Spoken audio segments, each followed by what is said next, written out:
বানাবো ইলিশ মাছের মাথা দিয়ে চচ্চড়ি।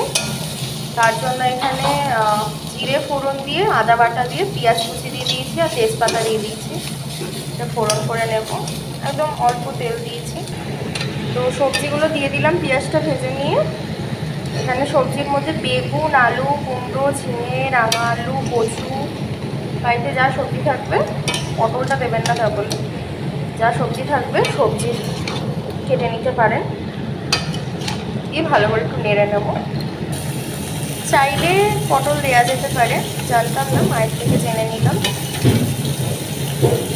সবজিগুলো ভালো করে হাই ফ্লেমে ভেজে নিয়েছি। আচ্ছা, দিয়ে দিচ্ছি এখানে জিরে গুঁড়ো, একটু বেশি করে দেবেন তাহলে খেতে ভালো হবে। এর জন্য অনেকটা পরিমাণ জিরে গুঁড়ো দিলাম। দিয়ে দেব এখানে পেঁয়াজ বাটা, শিলে পেঁয়াজ বেটে রেখেছিল, তো সেই পেঁয়াজ বাটা, শিলে বাটা রান্না কিন্তু খুব ভালো হয়।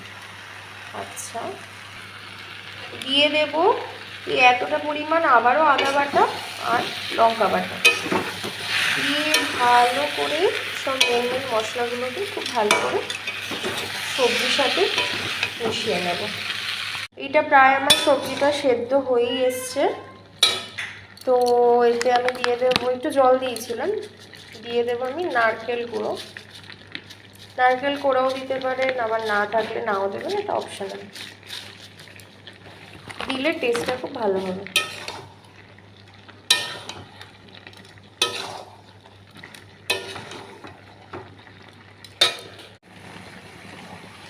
তরকারিটা প্রায় হয়েই এসছে, মিষ্টিও দিয়ে দিয়েছি স্বাদ মতো। এখানে টোটাল 2টো ইলিশ মাছের মাথা ভেজে একটু ভেঙে রেখেছিলাম খুন্তি দিয়ে, তো সেইটাই আমি দিয়ে দেবো এই চচ্চড়িটা।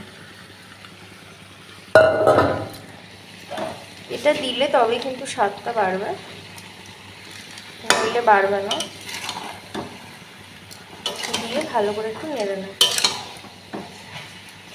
নিরামিষভাবেও করা যায়, তখন ওটা নিরামিষ চচ্চড়ি হয়, বা খিচুড়ির সাথে খায়, লাবড়া বলে ওটাকে। কিন্তু এইটা ওটাতে পেঁয়াজ পড়বে না, একই প্রসেস, মুড়ো পড়বে না, কিন্তু এইটাতে মুড়ো দিয়ে করলেও বেশ ভালো হয়। এটা ঘন্ট মতো।